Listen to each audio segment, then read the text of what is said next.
রাত্রিবেলা যে ও কখন কবে কটার সময় ঘুমোয় কেউ জানে না।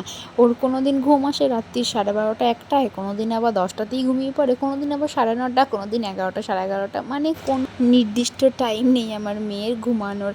আর এখন ও পেয়েছে আমার হাতটাকে, হাতটা নিয়ে খেলছে আর বাবা মাম্মা এইসব করে যাচ্ছে। এমনিতে যে জ্বালাতন করে তা নয়, কিন্তু এই যে ওর সঙ্গে খেলা করতে হবে, একটু ওর সঙ্গে একটু কথা বলতে হবে।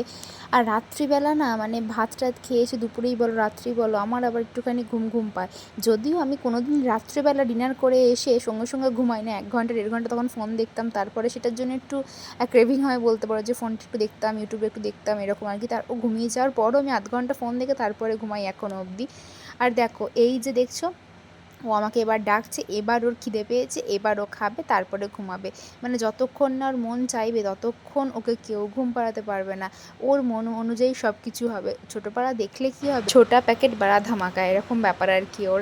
তো যাই হোক, এবার যখন ওর ঘুম চলে এসছে, চলো ওকে এবার ঘুম পাড়িয়ে দেওয়া যাক। আর এখন দেখো রাত্রির 11:30 বাজে ঘড়িতে, 12টার মধ্যে আশা করছি ঘুমিয়ে পড়বে। তো চলো টাটা।